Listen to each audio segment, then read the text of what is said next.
오직 성령이 너희에게 임하시면 너희가 권능을 받고 예루살렘과 온 유대와 사마리아와 땅 끝까지 이르러 내 증인이 되리라 하시니라. 아멘.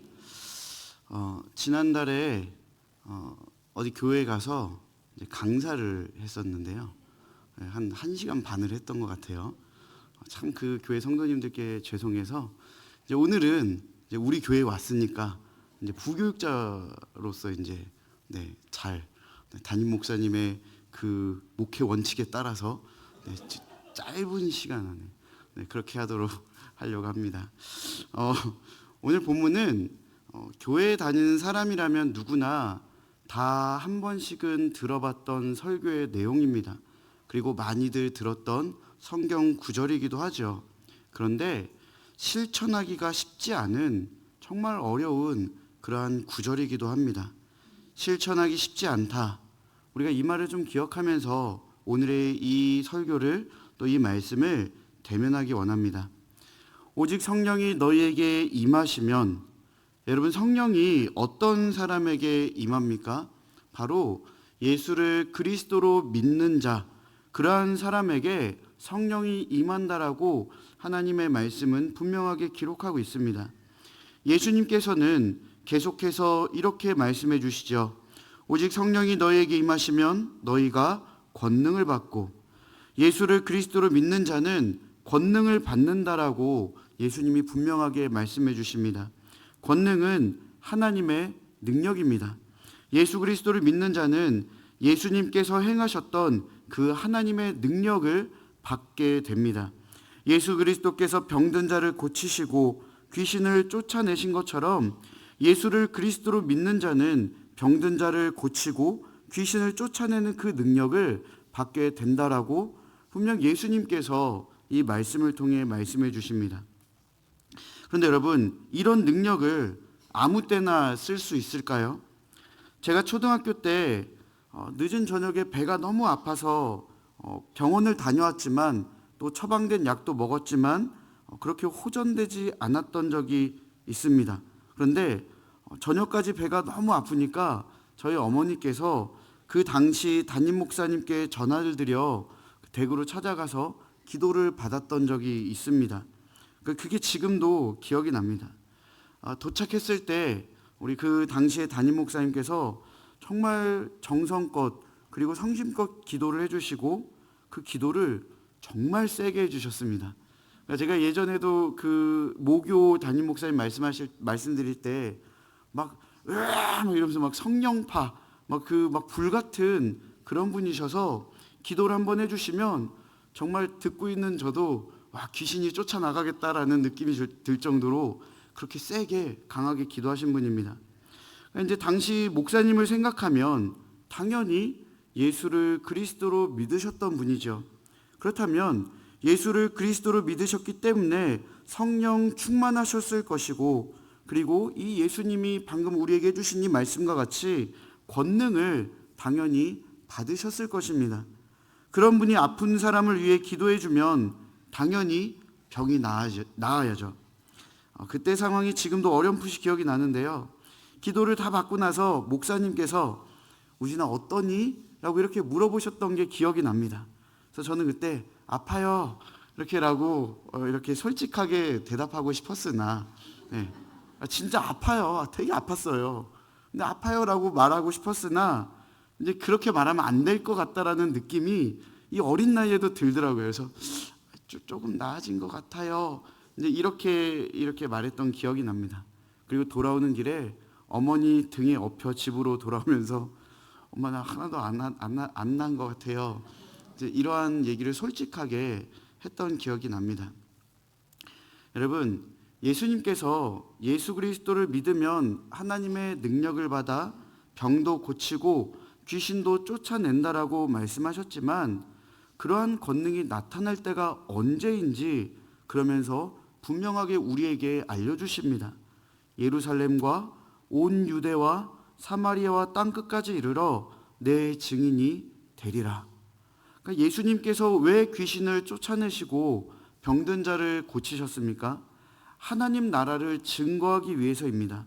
그와 마찬가지로 복음을 전하기 위해 하나님 나라를 증거하기 위해 하나님의 능력이 나타낸 것이지, 예수 그리스도를 믿는다 하여 모든 사람이 아무 때나 병을 고치고 귀신을 쫓아낸다라는 것이 아닙니다.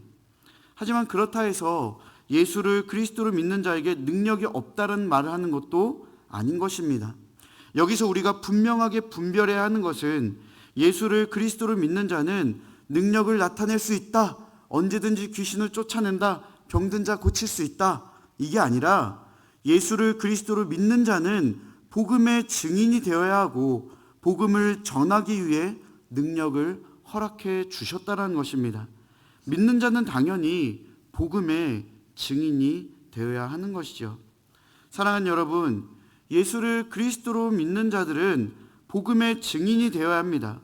사도행전 1장 8절의 말씀을 통해 예수님께서는 예수를 그리스도로 믿어 성령의 임재와 충만함을 경험한 사람들이 어떻게 살아가야 하는지, 이것을 우리에게 지금 분명하게 말씀해 주신 것이죠. 우리가 복음을 전하는 방법으로는 말로 전하는 방법도 있지만 또한 우리의 삶으로 전하는 방법도 있습니다. 직장에서 그리스도인의 모범적인 삶을 살아가는 것이 그러한 하나의 예가 됩니다. 그러니까 직장 생활을 할 때 술 안 먹고 담배 안 피는 것, 이것만이 모범적인 삶이 아닙니다.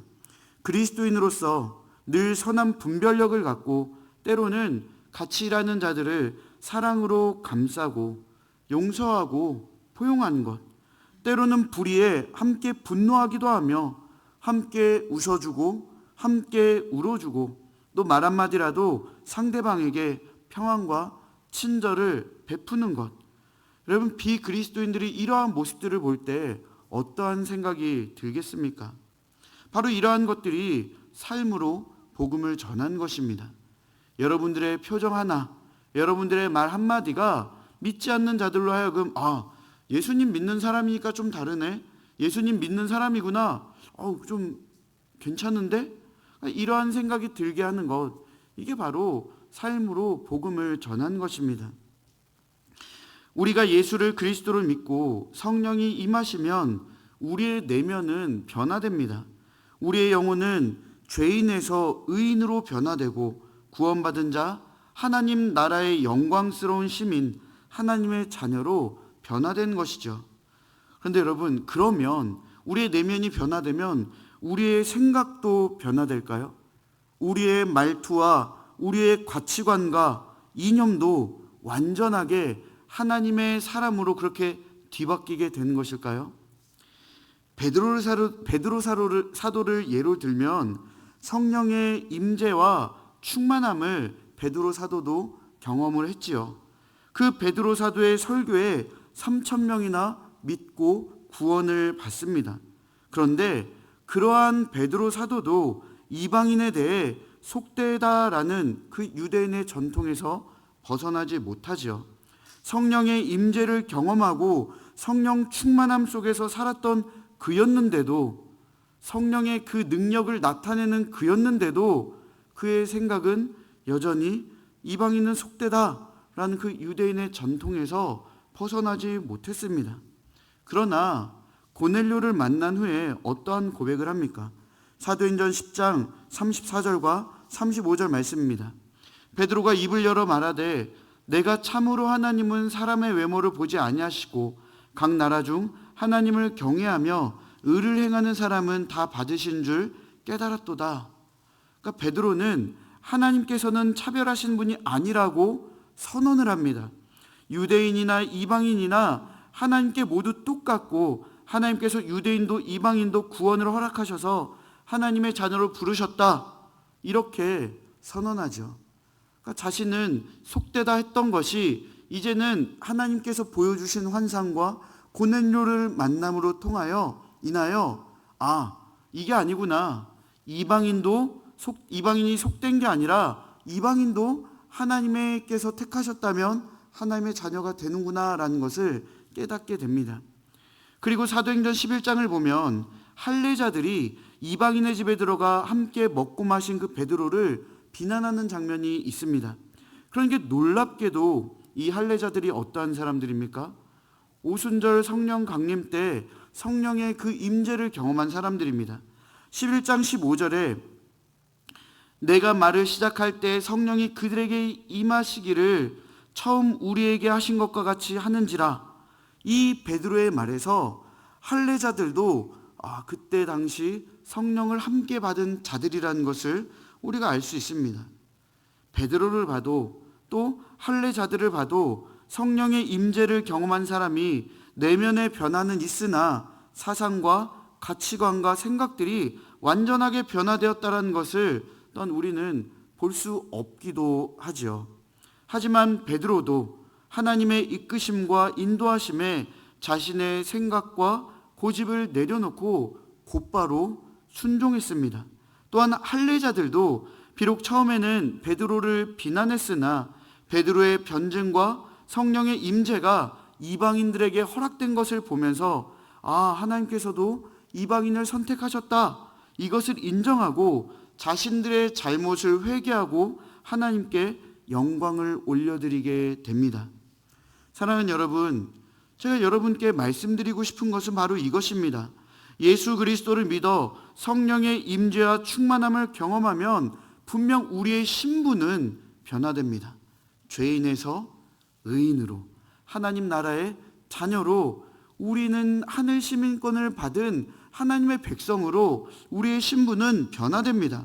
하지만 그 사람의 가치관과 이념까지 완벽하게 완전하게 변화되지 않는 것도 우리는 보게 됩니다. 하지만 바로 이 부분이 우리에게 중요하죠. 성령이 임한 사람은 하나님의 뜻과 계획에 순종할 줄 안다라는 것입니다. 그리고 겸손함으로 하나님 앞에서 회개할 줄 안다라는 사실입니다. 이게 우리에게 너무나도 중요합니다. 베드로의 이야기, 할례자들의 이야기, 이 이야기들이 완전하게 신분은 변화되었지만, 성령의 충만함은 경험했지만 이들의 의식도, 이들의 사상도 완전히 바뀌진 않았구나. 하지만 성령이 임재한 사람들은 내 고집과 내 주장을 끝까지 펼친 것이 아니라 하나님의 그 임재를 경험했을 때 하나님께 순종하고 회개할 줄 아는 그러한 사람이구나. 이게 우리에게 중요한 것입니다. 여러분, 오순절 성령 강림 이후 믿는 자들에게 어떠한 일이 일어납니까? 사도행전 2장 42절부터 47절의 말씀을 제가 읽어드리겠습니다. 그들이 사도의 가르침을 받아 서로 교제하고 떡을 떼며 오로지 기도하기를 힘쓰니라. 사람마다 두려워하는데 사도들로 말미암아 기사와 표적이 많이 나타나니 믿는 사람이 다 함께 있어 모든 물건을 서로 통용하고 또 재산과 소유를 팔아 각 사람의 필요를 따라 나눠주며 날마다 마음을 같이하여 성전에 모이기를 힘쓰고 집에서 떡을 떼며 기쁨과 순전한 마음으로 음식을 먹고 하나님을 찬미하며 또 온 백성에게 친송을 받으니 주께서 구원받는 사람을 날마다 더하게 하시니라. 아멘. 바로 이러한 모습이 예수를 그리스도를 믿어 하나님의 능력이 나타나 복음의 증인으로 살아가는 그러한 모습입니다.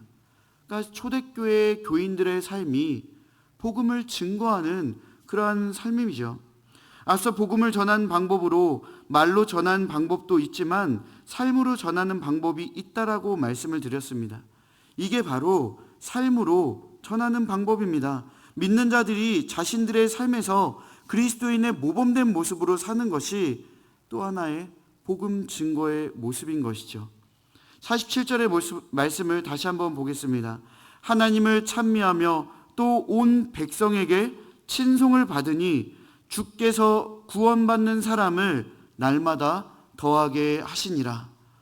여러분, 복음을 증거하는데 정말 그리스도인으로서 그리스도의 삶의 모습으로 살아가니 지금 온 백성에게 친송을 받고 구원받는 사람이 날마다 더해졌다는 것입니다. 이게 바로 우리가 추구해야 하는 삶의 모습입니다. 우리의 교회 공동체가 가져야 하는 삶의 모습인 것입니다. 말로 전하기도 하지만 우리의 삶으로 우리는 복음을 전하기에 노력해야 하는 것입니다. 그리스도인의 삶, 그리스도를 믿는 믿음의 공동체의 삶으로 우리는 그렇게 복음을 전해야 하는 것입니다. 사랑하는 여러분, 제가 우리 송파제일교회 공동체에 세 가지 질문을 드립니다. 다시 한번 말씀드리지만 개인이 아닌 교회 공동체에 드리는 질문입니다. 여러분은 내 각자 개인으로서 보다는 이 시간 내가 송파제일교회 교회 공동체로서 이 질문에 답했으면 좋겠습니다. 송파제일교회 공동체는 예수를 그리스도로 믿으십니까? 네, 그렇다면 예수님의 말씀과 같이 성령이 예수님을 믿기 때문에 성령이 송파제일교회 공동체에 임하셨습니다. 두 번째 질문입니다.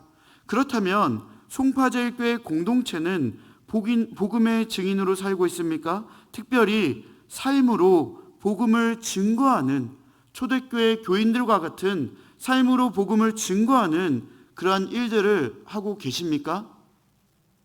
대답. 지난번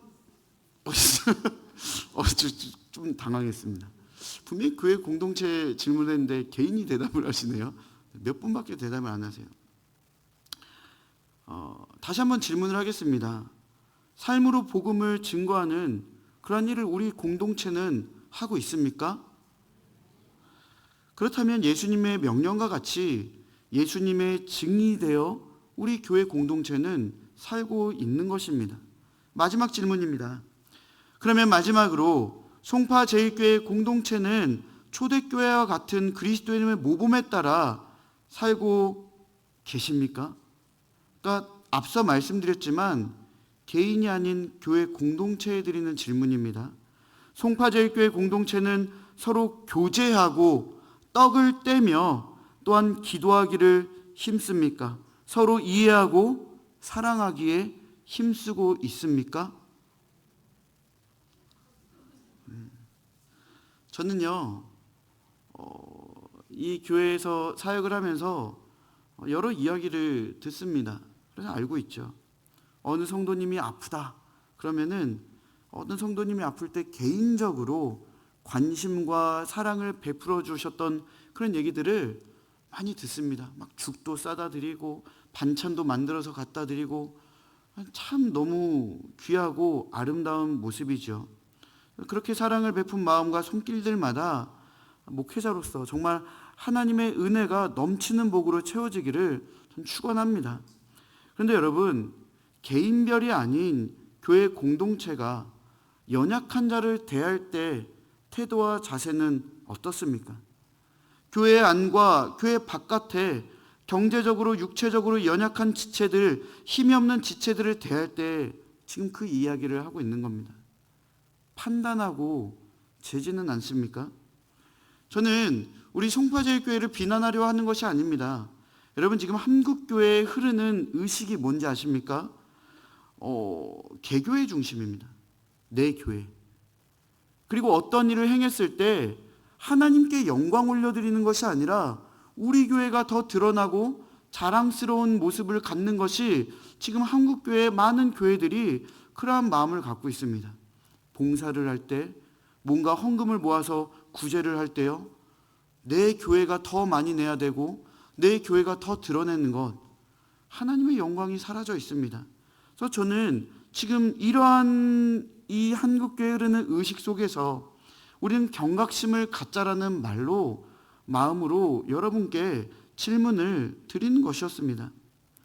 제가 7월 7일 금요 기도회 때 사도행전 3장 1절부터 10절의 말씀으로 설교를 하면서 설교 중에 이러한 내용을 전했습니다. 그 원고를 그대로 한번 읽어드리면요, 세상에 대하여 안타깝게는 교회 안에서 또는 가정에서 우리는 성령이 내주하는 사람의 모습으로 살고 있습니까? 교회 안의 지체들 다 괜찮아 보이죠. 그러나 재정적으로, 정신적으로 도움이 필요한 분들이 많습니다. 관심을 가져야 하는 분들이 많습니다. 하지만 우린 너무나도 인색합니다. 사랑이 부족합니다. 아낌없이 사랑을 베풀어야 하는데 우리는 이렇게 저렇게 길이를 재고 무게를 답니다. 교회 안뿐만이 아닙니다. 교회 그 바깥도 마찬가지입니다. 성도들의 헌금을 어떻게 함부로 쓸 수 있습니까? 이러한 질문들을 하죠. 맞습니다. 하지만 그 헌금은 하나님 것입니다. 손해를 봐도 하나님이 보시는 것이고 채우시는 것도 하나님이십니다. 왜 우리가 판단합니까? 왜 우리가 재고 답니까? 왜 우리는 하나님께 맡기지 못하고 우리가 평가합니까? 왜 내주하시는 성령의 역사와 능력을 믿지 못하고 우리의 계산과 우리의 계획과 우리의 생각과 뜻에 맞게 살려 합니까? 여러분 기억하십시오. 하나님은 절대로 손해보지 않으십니다. 여러분 이 설교를 한 이유는 이 또한 우리 교회가 너무 못합니다 이렇게 비난하려는 의도가 아닙니다. 우리가 정말로 성령의 임재함을 받았다라면, 우리가 삶으로 복음을 전하는 위치에 있다라면 우리는 어떠한 마음가짐과 어떠한 태도로 살아가야 하는지 다시 한번 생각해 봐야 한다는 것입니다. 우리는 경각심을 가져야 합니다. 한국교회 팽배하게 흐르는 개교의 중심? 아니요. 우리 송파제일교회는요, 우리 교회를 드러내기 위한 게 아니라, 우리 교회가 뭘 더 잘했다라는 것을 나타내기 위한 게 아니라 오직 하나님께 영광 올려드리는 그러한 일들을 해야 한다는 것입니다. 그것이 바로 성령의 임재함을 경험한 송파제일교회 공동체가 해나가야 할 복음 전하는 삶의 모습인 것이죠. 사랑하는 여러분, 다시 한번 질문을 드립니다. 송파제일교회 공동체는 초대교회와 같은 그리스도의 모범에 따라 살고 있습니까? 아깝지 않은 마음으로 서로 교제하고 떡을 떼며 서로 이해하고 사랑하기에 힘을 쓰고 계십니까? 대답 안 하셔도 됩니다. 전 이런 거에 상처받지 않습니다. 여러분, 성령이 임했다라면 당연히 아끼지 않고 사랑을 베푸는 것이 교회의 공동체, 즉 그리스도인의 마음인 것입니다. 그것이 바로 복음을 증거하는 교회의 모습이라는 것입니다. 혹 우리가 성령이 임한 공동체로서 복음을 증거하는 모습이 드러나지 않았다면, 여러분, 베드로를 비난했던 할례자들과 같이 우리는 즉각적인 회개를 해야 합니다.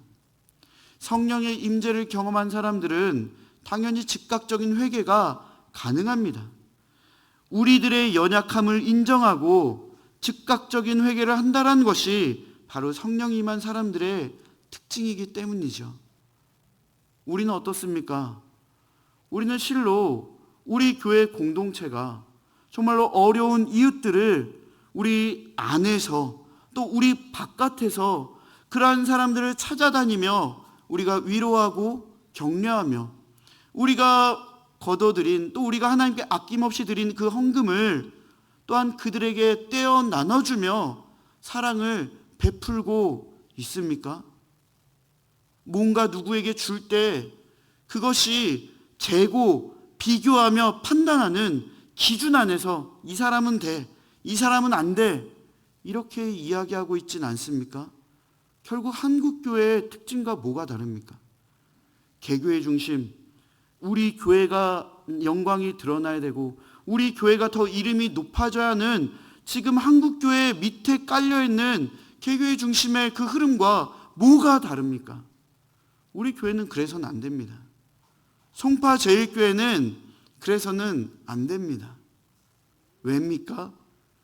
송파제일교회니까요? 아니요. 우리는 예수를 그리스도로 믿어 성령의 임재함을 얻은 하나님의 자녀들이기 때문입니다.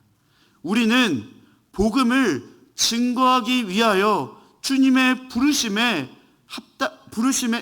받은 그런 합당한 자들이기 때문입니다. 그렇기 때문에 여러분, 우리는 그렇게 살아야 합니다. 아끼지 않고 우리의 영광을 드러내는 것이 아닌 하나님의 영광을 드러내며, 우리 교회 이름 드러나지 않아도 하나님의 영광만 드러내면 된다, 우리는 음지로 들어가도 됩니다.